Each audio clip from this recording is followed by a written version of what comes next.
I read more than 300 fantasy books and read or started around 40 to 50 fantasy series, and today I wanted to go over what my top 10 favorite fantasy series are of all time. Now, it's been around 1 year since I did a top 10 fantasy series video, and I thought it was time to have an update because I have shuffled the list around a bit. But firstly, let's get into honorable mentions. Firstly, I just want to get it out of the way. I'll put Lord of the Rings here, and that's simply because I find it so predictable that everyone expects Lord of the Rings to be number 1. It is one of the greatest series of all time. You should definitely read it if you haven't, but I feel like everyone has read Lord of the Rings, so I'll put it in honorable mentions. Please, no one comment, why isn't Lord of the Rings not number 1? I usually always get at least one. Okay, the next one on honorable mention is The Bound and the Broken by Ryan Kyle. I feel like if you've been watching BookTube for the past year, then you have heard about this series so often. But yeah, if you love traditional epic fantasy, but that feels more modern, maybe has better mental health representation, it's a bit more diverse, and it's also paced better, but it's absolutely epic in scope and is a modern ongoing series, then you need to check out this series. It is absolutely brilliant. I think most people agree that Of Blood and Fire, which is the first book, is a very, very solid entry, but it feels very traditional and tropey, and when you read it, you definitely can see a lot of inspiration from Lord of the Rings and Wheel of Time and Faithful and the Fallen and so on, but it's still a solid book. But yeah, The Fall and Of Darkness and Light and the other books are just on a whole another level, so definitely one of my favorite series, and when this series is completed, I could definitely see it pop into the top 10. The next one honorable mentions is Memory, Sorrow and Thorn by Ted Williams. Now, I only read 2 of the 3 books in that series, but yeah, this is right up my alley. Again, it's very traditional. It has a lot of the tropes we come to know from classical fantasy, but I must say, Ted Williams is one of the most beautiful writers I've ever encountered in the genre. I always mention Robin Hobb as the queen of fantasy, as someone that is able to write these very slow burn books and just absolutely captivate me.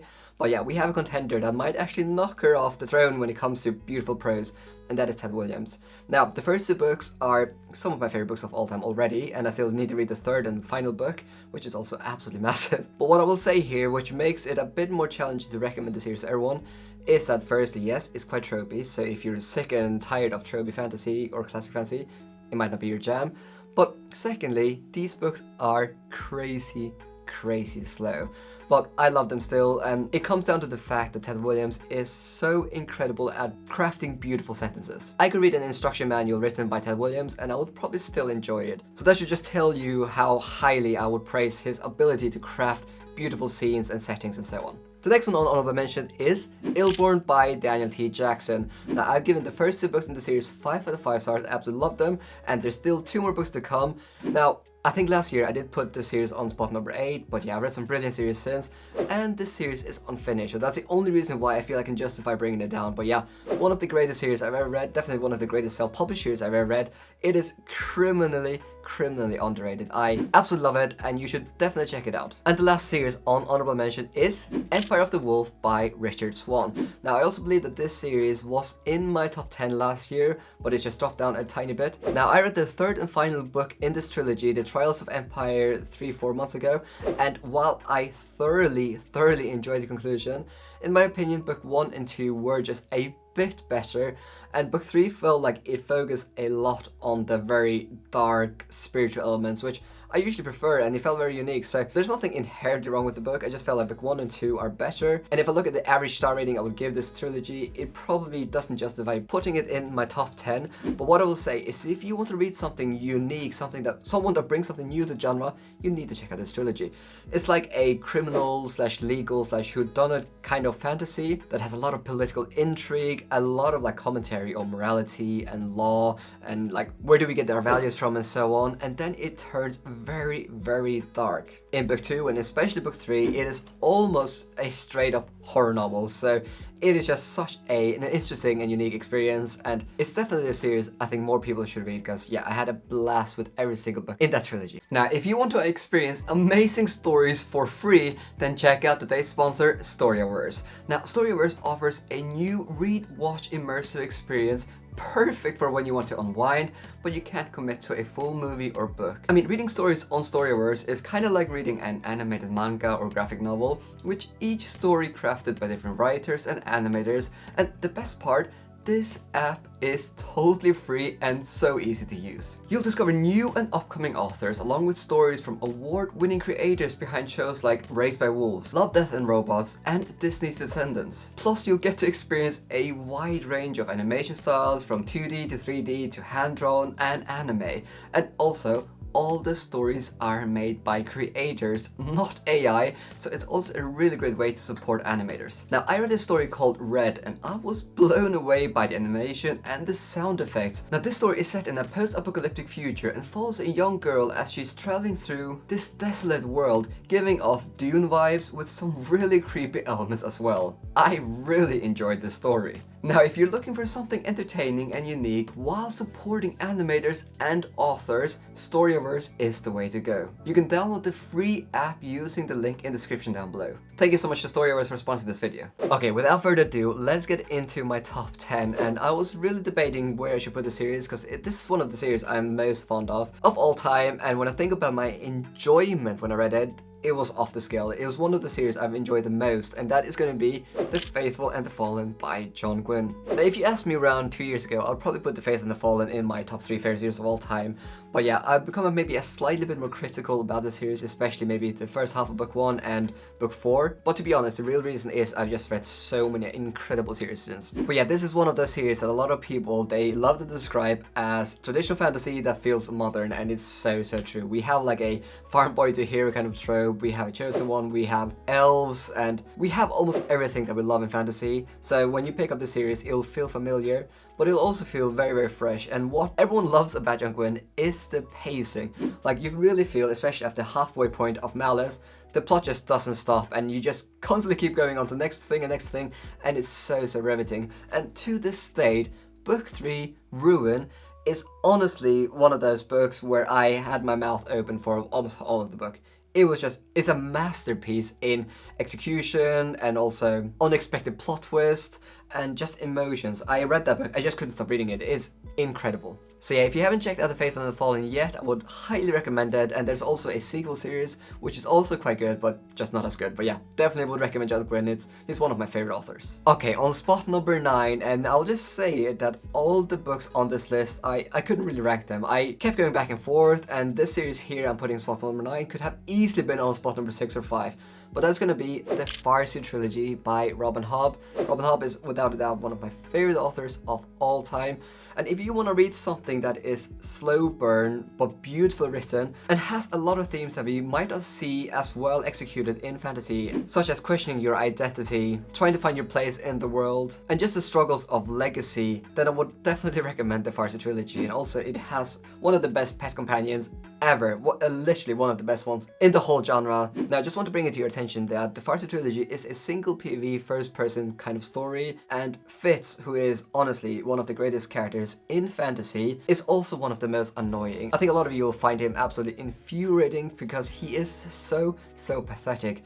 But yeah, Robin Hobb's ability to make you feel for him and feel compassion for him is unrivaled. And I think most of you, if you actually read this trilogy, you will cry real tears because it's so sad, but it's yet so beautiful. So yeah, I can't recommend this series enough. And then on spot number 8, again a series that if you asked me 2 years ago, I would probably rank number 1, but that is going to be Mistborn by Brandon Sanderson. I don't really feel like I need to say much about Mistborn. I think everyone on BookTube talks about this series absolutely non-stop. But yeah, this is one of the series that got me into fantasy. I remember when I picked up this series, being totally unexposed to modern fantasy, it just blew my mind. It was kind of like reading a video game. It was my first time seeing a hard magic system with lots of rules, and the read is just so atmospheric. It's one of those series where I was just really able to visualize everything that went on. Again, I love book 1, but what I love so much about book 1 is that Sanderson has one of those really shocking and unexpected plot twists. I did not see that ending in book 1 coming, and the book 2 and 3 are maybe slightly different,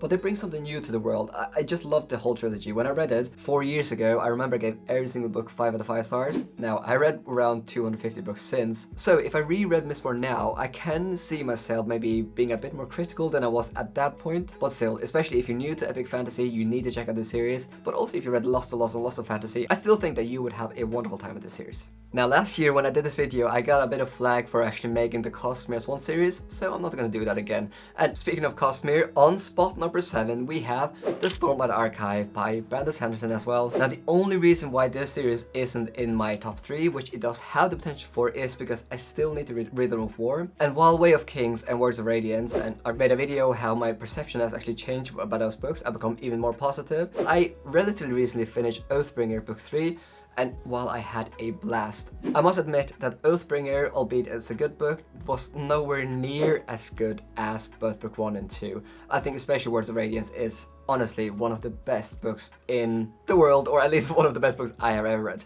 So if you want something that is absolutely epic in scale, but you also want to read something that feels very modern and new and unique, then you need to check out Stormlight.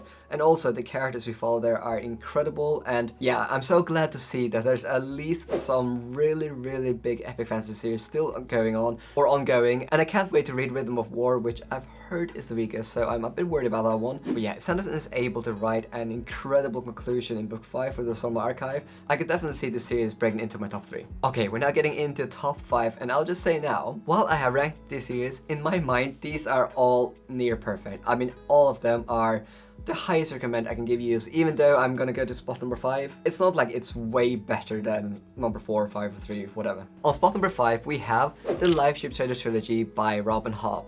Now one thing that just blew my mind with that series is that I had read the Farsi Trilogy first, which is a single POV first person kind of story, and then you come to the Lifeship Trader Trilogy, which is a multiple POV story that's written in third person, so it's written very differently, and Robin Hobb, she just absolutely nails it.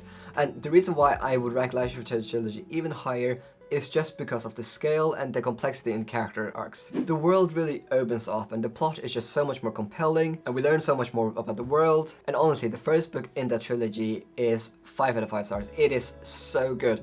And I know some people will crucify me here, but I genuinely think that you can start with the Lifeship Trader Trilogy, then you can pick up the Farsi Trilogy, but after that you need to read in chronological order. So if you trust me and you potentially want to start with Robin Hobb and you want to experience the best she's written, you can start with the Lifeship Trader Trilogy. It is simply brilliant, and while I could make a whole video about the trilogy, what I'll just highlight here is Robin Hobb's incredible ability to write and deal with trauma. I don't think I've ever come across any fantasy series that has been able to analyze the theme of trauma and grief as well as Robin Hobb does in this trilogy.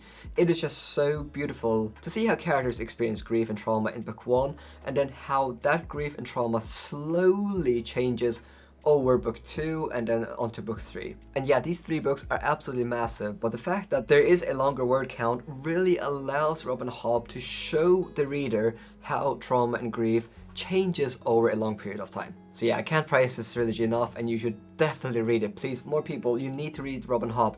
She deserves to be mentioned as one of the authors, along with Joe Abercrombie, Brandon Sanderson, and so on. On spot number 4, we have Age of Madness by Joe Abercrombie. Honestly, this trilogy is, if you enjoy grimdark, if you enjoy complex characters, and if you enjoy seeing fantasy where the world actually progresses, and you want to see some fascinating analysis of like class structures and capitalism, and you want to see a fantasy that has clear inspirations from the Industrial Revolution, then you need to pick up this series. Now, I would strongly encourage you to first read for the First Law trilogy and also a couple of the standalones, maybe all 3, before you get to Age of Madness. But I think most of you have probably heard that Joe Abercrombie, he's always mentioned as one of those authors that everyone needs to check out, especially in the Enjoy Grimdark. And the beautiful thing with the Age of Madness trilogy is that it takes what was really good with the First Law trilogy and just improves upon it in almost every single way, which is very hard to do considering how good the First Law trilogy was. Now, these books are very character driven, especially the First Law trilogy, but also Age of Madness. And honestly, there are very few authors out there that are able to create characters that have such a distinct voice. There's no need in his books to actually write who said what, because you just know from the tone, from how the sentences are structured, who is talking, and it is just incredible. I mean, Joe Abercrombie is an absolute genius and deserves all the praise and love he receives in this community. Okay, on spot number 3 is again a series I could easily put number 1, but that is going to be The Greenbone Saga by Fonda Lee. What I just love so much about modern fantasy is how the genre constantly brings new things to the genre which I had just never thought about. The Greenbone Saga is a modern, Asian-inspired mafia kind of story that has a lot of focus on family drama. Yes, it is seriously like a unique and strange blend, but it's also one of the most captivating and compelling reads I have ever read. So this is a high recommend if you enjoy modern fantasy, but also if you enjoy fantasy that has a lot of focus on the politics. Yes, there are some incredibly riveting action scenes in the series, but there's just so much fascinating and compelling dialogue where characters are discussing family drama or the situation with Jade, and there's different kingdoms and countries becoming involved. And one of my favorite things about this whole trilogy is the time span. Now, book 1 and 2 cover I don't know how long, but then book 3 literally covers 10 years. And while most fantasies will often have a big build-up and then a really big climax, what I think Fonda Lee does so brilliantly here is to showcase how some of these more complex and bigger conflicts are often not just resolved over one big battle. There's often lots of little conflicts on the way, and usually just time span will change how involved people are in conflicts. And I genuinely think that Jade Legacy is one of the most ambitious fantasy novels I ever read. Just the fact that she writes a novel that covers 10 years of time. And I know some people sometimes say that that book reads quite episodic and they're not a massive fan of that,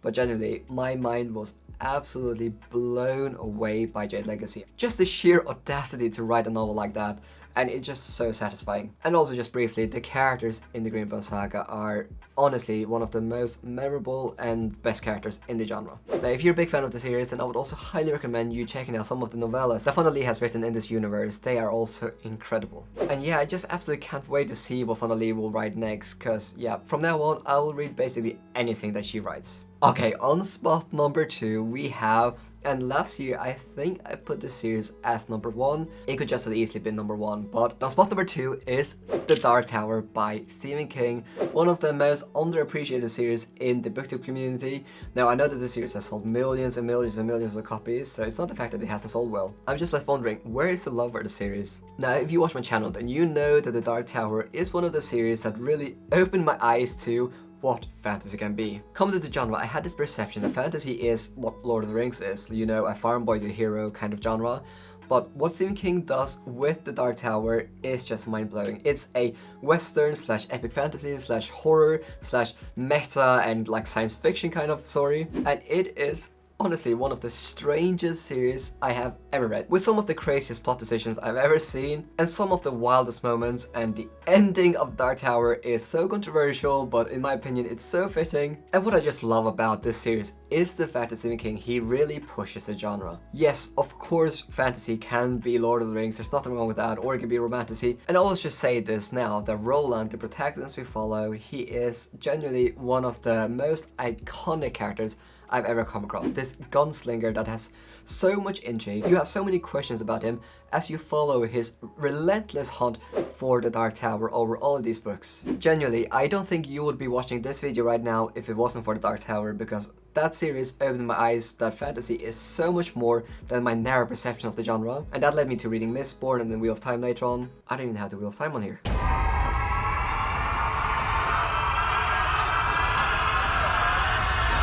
So yeah, I might be a bit nostalgic about the series, but I'll just give you a slight caveat here. The Gunslinger, the first book in the series, might be the weakest in this whole series, but then book 2 and 3 are just so much better, and you'll just understand me when you finish the series. But when you have finished the series, you'll come back to Gunslinger and be like, wow, that book actually was incredible. Just trust me on this one. And I just noticed that I don't know how to count, because I still have 2 series to go and we're actually on spot number 1. So I'll add 2 series on spot number 1. I do apologize. Okay, the other series on this list, and you heard me mention it right now, but that's gonna be The Wheel of Time by Robert Jordan. Honestly, if you want a series that has maybe the best world building I've ever come across in the genre, and you want some of the most infuriating but also satisfying character arcs I've ever come across, then you need to check out this series. Now, I'm often quite careful with recommending the series to lots of people, albeit because while I love book 1 and 6 so much, I will admit book 7 to 10 are rough. They are slow, they are horrendously slow, with some incredible moments. And then book 11 to 14 are fantastic. Now, my whole justification for still recommending this series, even though I think it has a lot of problems, is the fact that whenever people finish a series, they are always happy. I've never met anyone that was sad that they were actually able to push through those slow books. But yeah, I don't really feel it's fair for me to ask people to read a series when I think there's around 2,000 to 3,000 pages in the middle, which could easily almost have been cut out totally. But yeah, The Wheel of Time, one of the greatest series I've ever read. It has arguably the best world building in the genre, it has some of the greatest characters, and it has so many incredible epic moments. When I think of best series with epic moments, I will often think about the Stormblood Archive, Lord of the Rings, and then I will often mention The Wheel of Time as well, and the other series that is on spot number 1. So without further ado, let's get to the other series that is on spot number 1, and that is a series that I finished this year, and I did call it the most underrated series of all time that I read. You can actually watch my full spoiler-free video here, but that is going to be The Dandelion Dynasty by Ken Liu.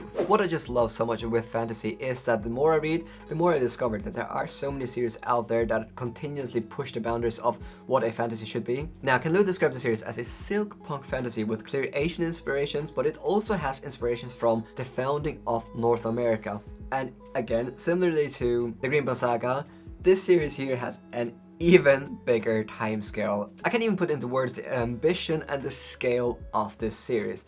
These 4 massive books literally span over, I don't know, maybe 2 decades, maybe 20 years, maybe longer. We see the rise and fall of an empire, and then the massive struggle of setting up structures and being fair, and the amount of characters we have in this series, the amount of themes that are explored, and the amount of incredible epic scenes is just off the scale. This series analyzes technology, the burden of legacy, lots of question of morality, so much focus on politics. It is just absolutely fascinating, and I genuinely, when you read the series, you just have this feeling that Ken Liu, he seems like an author that is just probably has an IQ of 130. Now again, I will give a caveat here. Book 1 can be a challenge for some readers. Now, it's genuinely one of my favorite books of all time, but that book kind of reads like a history book. Ken Liu doesn't spend much time on analyzing characters. He'll kind of go to the story, and it almost feels like you're looking down on this massive map, and you're sitting next to a historian, and the historian will tell you that a battle happened here, this happened, 10 pages about it, and then he'll go like, 3 months later, another battle happened here, or another backstabbing, and then that whole book kind of just feels like a really big and epic prologue. But then you come to The Wall of Storms, and the plot becomes much more focused on the characters, and The Wall of Storms, genuinely one of the best fantasy books in the genre. It is 6 out of 5 stars, because you read The Grace of Kings, and that book is just off the scale epic, and then you get to Wall of Storms, and the scale is even bigger, but the characters are fleshed out even more, and oh, I just can't recommend enough. I'll just recommend this video here if you are interested in the series, where I talk spoiler-free about all the themes and everything that I think Ken Liu is trying to accomplish with the series. I can't recommend it enough. It is criminal, literally criminal, that Ken Liu isn't talked about more in the community. He is just so criminally underrated, and yeah, I want to read everything he's written from that one. So those are my top 11 fantasy series of all time, with I think 5 honorable mentions. There's so many other series I could have mentioned on here, but just to keep it to top 10, I'll leave it as it is. What do you think about my ranking? Do you think I'm wrong? Do you think some series are missing here? Definitely let me know, and if you want to know what my favorite trilogies are of all time, then you should definitely check out this video. Oh, you're still here and you want more? Well, the good news is that if you want more and you want to support me, then I do have a Patreon. Now, if you didn't know, then I have a Viking book club where every single month we read one book together, and you can be the one that can put the book forward. Last month we read this book, and this month we're reading this book. And at the moment we are trialing having Zoom book club discussions after everyone has read the book. So also, if you want to discuss a book with me and other like-minded people, then the Patreon is the way to go. Now, in addition to getting your name in my videos, joining the Viking book club, potentially getting art cards depending on what tier you are, I am also basically spending around 100% of my Patreon income to reinvest back into my channel. Since I launched my Patreon, I have had more than 30 videos professionally edited. And just to give an example, from September 2023 to March 2024, I have spent more than $1,500 into video editing, with the aim to consistently post high quality videos for you to enjoy. It is much appreciated.